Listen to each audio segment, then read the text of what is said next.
माणसं किती वाईट आणि विकृत झालेत म्हणजे कल्पना पण करू शकत नाही. म्हणजे किती टोकाचा निर्णय घेतात. मी कुणाचीही नावं घेणार नाही. पुण्यातलं प्रकरण तुम्ही सध्या सगळीकडे पाहताय, गाजतंय. आणि मी अजून एफ-आय-आर वाचलेलं नाही, पण वाचेल. एक मुलगी, घरचं तिच्या किती श्रीमंती आहे तिच्या दिसण्यावरूनच कदाचित थोडंफार कळतं. मुलगा श्रीमंत आहे, लग्न जमवलं गेलं,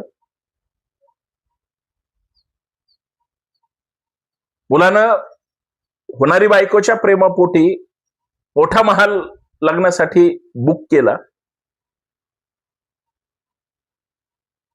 लग्नाने त्या ठिकाणी आनंदित वातावरण राहावं म्हणून त्यांनी भरपूर खर्च केला. नवरा नवरी आणि नातेवाईकांना तिथं जाण्यासाठी स्पेशल प्रायव्हेट विमान त्या ठिकाणी बुक केलं. म्हणजे 22-25 वर्षाच्या पोराने आपल्या बायकोसाठी आई वडिलांच्या आशीर्वादाने खूप काही त्या ठिकाणी त्या बायकोला द्यायचंय म्हणून त्या ठिकाणी स्वप्न उराशी बाळगून सगळं ठरवलं. आणि होणाऱ्या बायकोने दीड दमडीचा तिचा कोण प्रियकर आहे, त्या प्रियकरासाठी या धनवान, गुणवान, चारित्र्य संपन्न कुटुंबाच्या त्या 25 वर्षाच्या लाडक्या पोटच्या गोळ्याला हिनं लोहगडावर घेऊन गेली.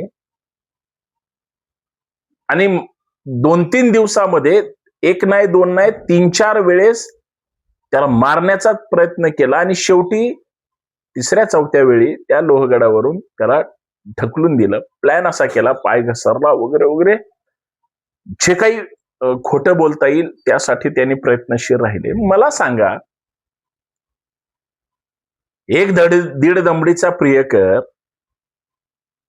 जो की आयुष्यभर त्या मुलीला पुरेल की नाही माहित नाही, आणि तिनं गुन्हा केला, हत्या केली, त्यासाठी प्लॅनिंग केलं, त्या मुलाच्या प्रेमाचा त्या ठिकाणी घात केला, स्वप्नांचा चुराडा केला, आई वडिलांच्या म्हणजे जो वारस आहे, पोटचा गोळा आहे, त्याला संपवलं. आणि त्या मुलीच्या आईला आपली मुलगी ही बंडलबाज आहे, लफडेखोर आहे, किंवा मुलगी ज्या चालीची आहे ती अत्यंत वाईट आहे हे माहीत असताना सुद्धा तिनं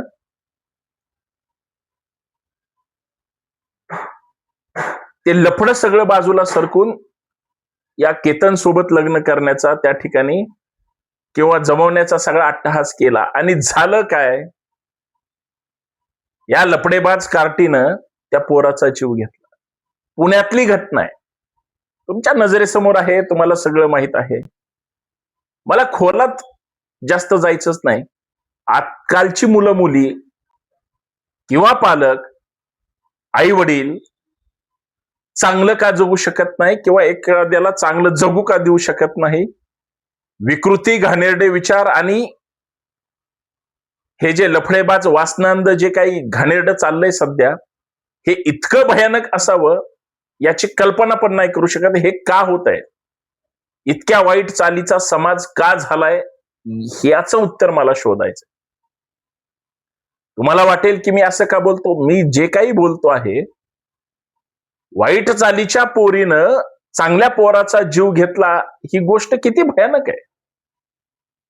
वाईट चालीच्या पोरीनं स्वतःचे लफडेबाज किंवा लफडं अबाधित ठेवण्यासाठी या पोराचा जीव घेतला, किती भयानक.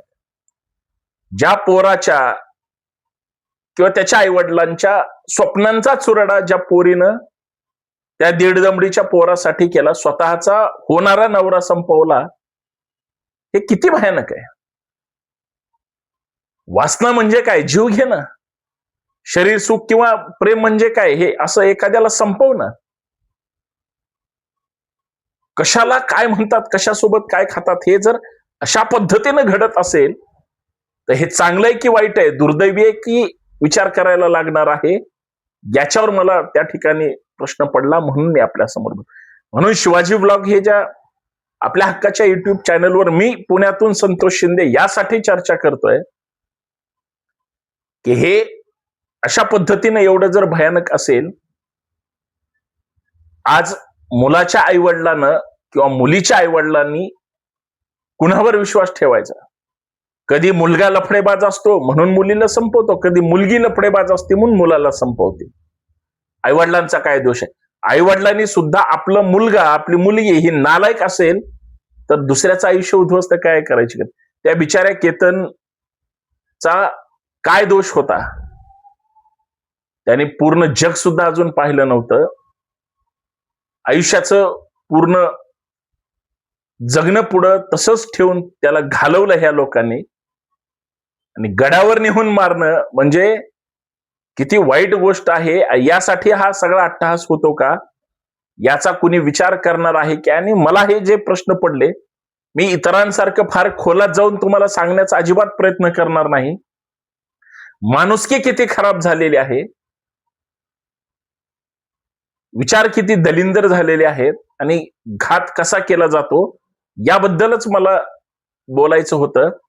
विनंती एवढीच आहे, असे फालतू धंदे करून दुसऱ्याचं आयुष्य उद्ध्वस्त करू नका, संपवू नका. आणि अशा घातपाताच्या घटनेनी गेलेला जीव परत येणार नाही हे फक्त लक्षात ठेवा. आणि कोणी काहीही करू द्या, शेवटी कायद्याने आयुष्यभर यांना म्हणजे सडत त्या जेलमध्ये राहावं लागेल. वेळ प्रसंगी अशा नराधमांना फाशी झाली पाहिजे. आता काय मिळवलं तुम्ही ज्यावेळेस आता तुमच्यावर हे सगळं शेकणार आहे, म्हणजे तुम्ही त्याचे दोषी ठरणार आहे? गेलं का नाही प्रेम चुलीत? गेली का नाही आयुष्याची माती? संपवलं का नाही? तुमच्यामुळे तुमच्या कुटुंबातल्या लोकांचं पण जगणं सगळे रडत राहतील, मुलाकडचे सुद्धा आणि मुलीकडचे. आपण कसल्या नालायकांना जन्म दिला, खरंय की नाही?